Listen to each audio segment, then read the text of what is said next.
वैज्ञानिक आधार पर एक बात कहता हूं, रामाश्रय जी अगर हो तो वो भी सुने। 1 किलोमीटर में 1 घंटे में आप कितने किलोमीटर चले, ये नापने में इस बात का क्या मतलब कि पहली वाली कार उसके आगे आगरा तक चली गई और दूसरी बुलंदशहर में रुक गई, इससे क्या मतलब? ये बात तो साइंटिफिकली निकल आई ना। 1 घंटे में एक्स कार ने 40 किलोमीटर की रफ्तार तय की और वाई कार ने उसी 1 घंटे में 30 किलोमीटर की रफ्तार तय की। उतनी बात हो रही। उर्वशी जी की बात का खंडन मत करें। उन्होंने बहुत व्यंग्यात्मक ढंग से कहा, प्रमोद तिवारी ने, कि आधी अधूरी बात है। आधी अधूरी नहीं, पूरी बात है। उर्वशी अपनी बात को कह नहीं पाई ढंग से। वो कुछ खुद थोड़ी सी कंफ्यूज हो गई कहीं। मैं उनकी बात को जितना समझा स्पष्ट कर दूं, ये जनता दरबार का मामला नहीं।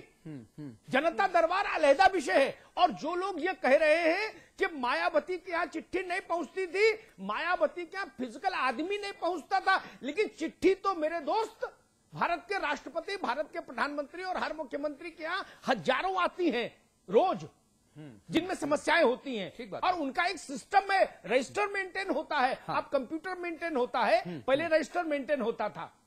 इसलिए मूल बात यह है कि आपने निस्तारण की रफ्तार क्या रखी और इस सरकार में निस्तारण की रफ्तार क्या है। संख्या की बात नहीं, अन्यथा हम संख्या पर बहस करते, हम प्रतिशत पर बहस कर रहे हैं। और जो लोग ये कह रहे हैं कि ये आंकड़े कहां से आए, ये आंकड़े कहां से आए, तो भाई साहब ये आंकड़े मुख्यमंत्री कार्यालय में उप सूचना अधिकारी यतीन्द्र मोहन के दस्तखत से आए हैं।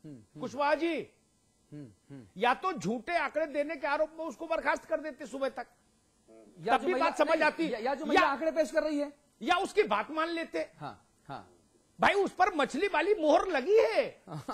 उस पर मछली वाली मोहर लगी है। ठीक बात है। वो आंकड़े सपा बसपा भाजपा कांग्रेस के नहीं है। ठीक बात है। ना उर्वशी ने अपने घर पे बनाए, ये ढोकला थोड़ी ना है कि किचन में बना लिया। ये आंकड़ा है, इसको समझना होगा। बात सिर्फ ये नहीं हो रही। मैं ये नहीं कहता कि मुख्यमंत्री निस्तारण करें, लेकिन जो सिस्टम होता है सीएमओ का, पीएमओ का, वो सिस्टम इस वक्त डिफंक्ट है। मूल बात ये ठीक है। और खैर हमारी मंशा सिर्फ ये है कि हम सरकार को, अपने नुमाइंदों को, अपनी पूरी इस मशीनरी को चेता सकें। क्योंकि हम तो देखिए पत्रकार हैं, अपना धर्म निभा रहे हैं। हमको तो लोग वॉच डॉग कहते हैं। हम काटने वाले नहीं हैं, हम केवल दिखाने वाले हैं, भौंकने वाले हैं। काटने वाले तो रामाश्रय जी आप हैं, वाजपेयी जी हैं। अब आप कुछ कहना चाह रहे हैं। अब आप काटें ना काटें वो आपकी समस्या है, हम तो भौंकेंगे ही, क्योंकि हम भौंक रहे हैं। वाजपेयी जी बहुत संक्षेप में, हालांकि संपादकीय टिप्पणी के बाद बोलने का धर्म होता नहीं, लेकिन बहुत संक्षेप में आपका सम्मान करते हुए सिर्फ केवल 21 अगस्त से 3/10 तक जो सूचना में दिया है, किसी प्रकार का कोई अभिलेख मुख्यमंत्री कार्यालय में संरक्षित ही नहीं किया गया है। तो ये एक बड़ा प्रश्न चिन्ह है। ठीक बात है, ये एक बड़ा प्रश्न चिन्ह है। और हम उम्मीद करेंगे कि आने वाले वक्त में इस आरटीआई से मिली जानकारी का संज्ञान लेते हुए माननीय मुख्यमंत्री जी खुद इस बात की व्यवस्था सुनिश्चित करेंगे कि इस तरह का जो झोल है, जानकारी देने में हो, आंकड़ों के समझाइश में हो, टेबुलेशन में हो, या नीतिगत जो खामियां, सिस्टमगत जो खामियां हैं, उनको दूर किया जाए। क्योंकि मुख्यमंत्री जी भी चाहते हैं कि उत्तर प्रदेश बने, हम भी चाहते हैं, लेकिन कार्य करने की जो शैली है, जो कसौटी है, दरअसल उसका आंकड़ा, उसका आईना जनता तय करती है। बहुत धन्यवाद आप सभी लोगों का जुड़ने के लिए। एक बहुत छोटा सा ब्रेक ले रहे हैं। ब्रेक के उस पार बात उत्तराखंड की होगी।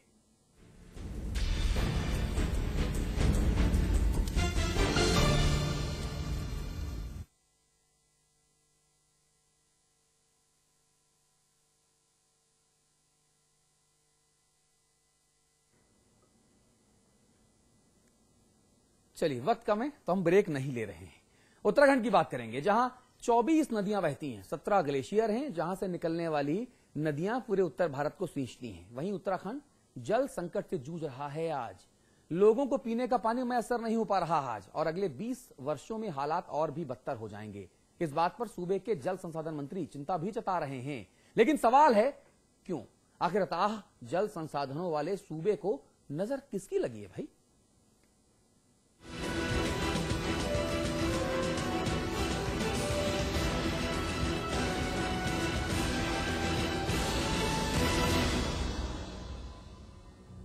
इस मुद्दे पर बात करेंगे। अमिताभ अग्निहोत्री जी हमारे साथ हैं दिल्ली में। देहरादून आपको लेकर चलेंगे पूर्व मंत्री और वरिष्ठ भाजपाई नेता प्रकाश पंत जी हमारे देहरादून स्टूडियोज में हैं। बहुत स्वागत है आपका, दिवाली की शुभकामनाएं भी, चूंकि दिवाली के बाद हमारी आपकी बात हुई नहीं। अग्रवाल साहब, सुरेंद्र अग्रवाल जी हैं, आप वरिष्ठ कांग्रेसी नेता हैं। नमस्कार। आपको भी दिवाली की बहुत बहुत मुबारकबाद। आपको भी आपको भी आधिकारिक फॉर्मली बात हुई नहीं तो मैंने कहा कि इस मंच का इस्तेमाल कर लूं, मैं निजी स्वार्थ पूरा कर लूं, कम से कम आपको बधाई दे दूं। धन्यवाद। चलिए ये विशेष रिपोर्ट देखते हैं। दरअसल उत्तराखंड जल संस्थान कहता है कि साहब हर नागरिक को 135 लीटर पानी मिलना चाहिए और ये उसका हक है, सही बात है। लेकिन कागजों की अगर बात करें साहब तो सूबे के 63 शहरों में से महज 5 शहर ही ऐसे हैं जो इस मानक को पूरा कर पाते हैं। ध्यान दीजिएगा, ये आंकड़े कागजी हैं। बाकी के 58 शहरों का हाल कैसा है उसे जानने के लिए आपको ये रिपोर्ट देखनी पड़ेगी और ध्यान से देखनी पड़ेगी।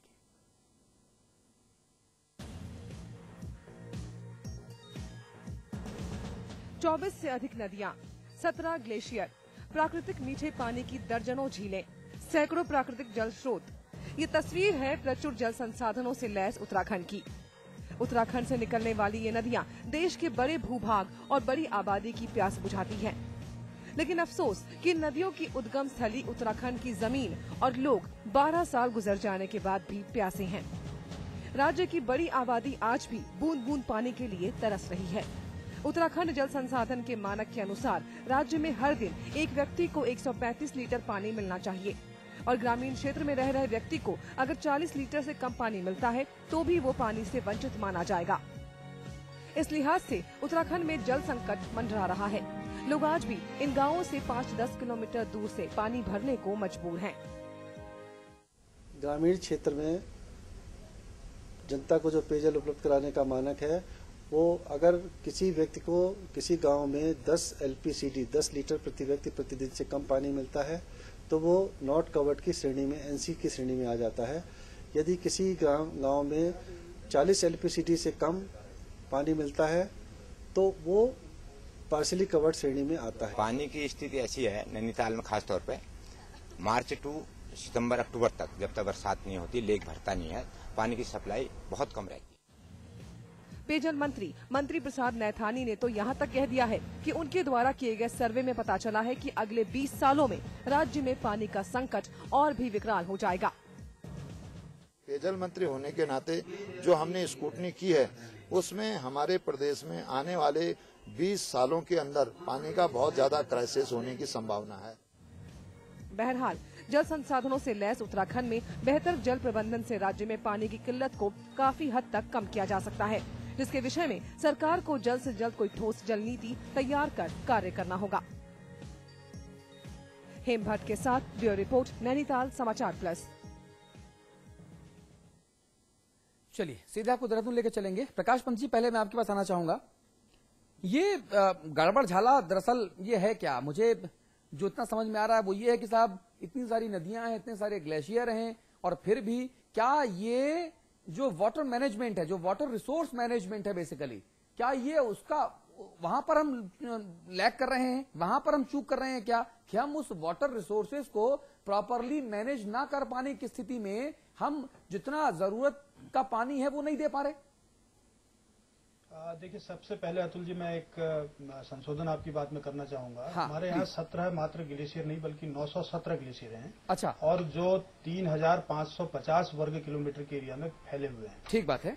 ये ग्लेशियर केवल उत्तराखंड को ही पानी नहीं देते बल्कि ये पूरे उत्तर भारत के लिए पेयजल के एक स्रोत के रूप में काम करते हैं। ठीक है। उत्तराखंड में ही नहीं पूरे देश भर में पानी 3 तरह से लिया जाता है। एक तो प्राकृतिक जल स्रोतों से जो बहता हुआ पानी है वो उससे पेयजल प्राप्त होता है और दूसरा नदियों से लिफ्ट के माध्यम से पेयजल प्राप्त होता है और तीसरा भूगर्भीय जल से जो नलकूप, ट्यूबवेल इत्यादि है उससे प्राप्त होता है। हाँ।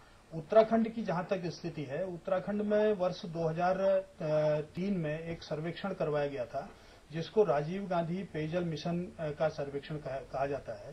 और उस सर्वेक्षण के परिणाम सामने आए थे और उस समय ये विषय निकल करके आया था कि 39,967 जो हमारी बस्तियां हैं, बसावटें हैं, ग्रामीण क्षेत्र और नगरीय क्षेत्र दो पार्ट में बांटा गया था और 39,967 बसावटों में से 20,355 बसावटें ऐसी हैं जिन बस्तियों में 40 लीटर प्रति व्यक्ति के जो निर्धारित मानक है उस मानक के अनुरूप उनको पानी मिल रहा है। और ये 2003 की बात मैं कह रहा हूं। और उसके बाद 14,091 ऐसी बस्तियां हैं जिनको 10 लीटर प्रति व्यक्ति और 40 लीटर से कम और 10 लीटर से अधिक पानी प्राप्त हो रहा है। और उस समय 4,734 ऐसी बस्तियां निकली थी जिन बस्तियों में 10 लीटर से भी कम पानी प्रति व्यक्ति मिल रहा था। ऐसे समय में ये योजना हाथ में ली गई और विजन ये था कि हम प्रत्येक व्यक्ति को पीने का पानी मुहैया कराएं। और उस समय इसके आधार पर मेरा जल कहने का भाव पैदा हो, हम पेयजल की बर्बादी न करें और विशेष तौर पर भूगर्भीय जल स्तर हमारे यहाँ बच के रहे ताकि वो भविष्य में आने वाले समय में कोई संकट न बन पाए। इस बात को ध्यान में रखते हुए ये स्वजल पद्धति से, स्वेप पद्धति से योजनाएं अंगीकृत की गई और उस समय टारगेट लिया गया था कि 8,270 ऐसी बस्तियां जो बिल्कुल क्राइसिस पे हैं, उन बस्तियों को हम इसके अंतर्गत प्राथमिक स्तर पर लें और उसके तहत अभी 2014 तक का टारगेट है जिसके आधार पर हमको उनको फुलफिल करना है। और अभी का जो 2011-12 का आंकड़ा है उसके आधार पर हम 29,352 बस्तियों तक हमने फुल्ली कवर्ड उनको कर दिया था इस राज्य के अंदर। हाँ। लेकिन सवाल यहाँ पर एक बड़ा खड़ा हो रहा है। सवाल ये खड़ा हो रहा है कि जो वर्तमान जल संकट है और जैसा कि अभी पेयजल मंत्री जी ने तो बड़ा एक गंभीर विषय कह दिया कि 20 वर्षों के बाद बहुत ज्यादा संकट आ जाएगा। मैं ऐसा डराने की या भय पैदा करने की आवश्यकता नहीं, केवल आवश्यकता इस बात की है कि एक बेहतर मैनेजमेंट हम लोग कर पाएं। और मुझे जो दो तीन साल का मेरे पास कार्यकाल रहा और हमने एक ठोस जल नीति इस राज्य के अंदर बना करके दी है, उस जल नीति को लागू करने का विषय है केवल। ठीक है, हमने जो 63 नगरीय क्षेत्र हैं, 63 नगरीय क्षेत्र। मैं आपके पास फिर आऊंगा। मैं चाहता हूं कि आपके जो मित्र, आपके सहयोगी बाजू में बैठे हुए हैं, अग्रवाल साहब, मैं जरा अग्रवाल साहब को भी मौका दूं, वरना अग्रवाल साहब शिकायत करेंगे मुझसे व्यक्तिगत तौर पे भी कि आप मुझे बोलने का मौका नहीं देते हैं। अग्रवाल साहब, मैं आपको शिकायत करने का मौका नहीं दूंगा। मैं पहले से, धन्यवाद आपका। हाँ, मैं पहले से आपका पूरा ख्याल रखने की कोशिश कर रहा हूं। ये मिसमैनेजमेंट हो रहा है क्या? कहीं पर हम लैग कर रहे हैं क्या? और जो पंत साहब बता रहे हैं, पूरा प्रक्रिया जो बता रहे हैं, चाहे वो वाटर कंजर्वेशन की बात हो रही हो, चाहे वो अंडरग्राउंड वाटर मैनेजमेंट की बात हो रही हो, चाहे वो रेन वाटर मैनेजमेंट की बात हो रही हो, क्या हम इस पूरे प्रोसेस में? जी, ये तो सत्य है कि प्रबंधन में कहीं ना कहीं कमी है और दूरगामी नीति बनाने में हम लोग निश्चित रूप से असफल हुए हैं।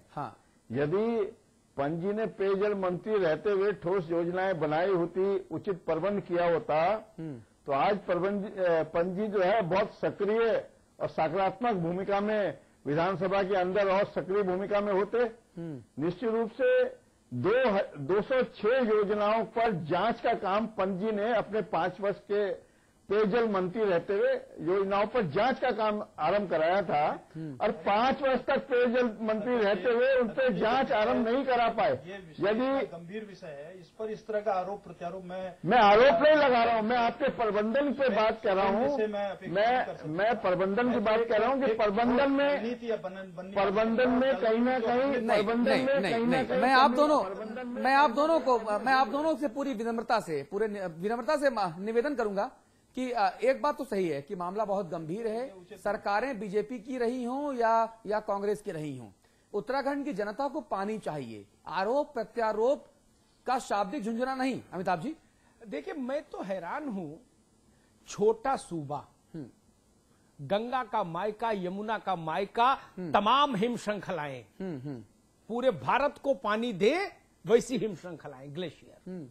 उसके बाद सूबा प्यासा, नल सूखे, बाल्टी खाली, यही सीन है।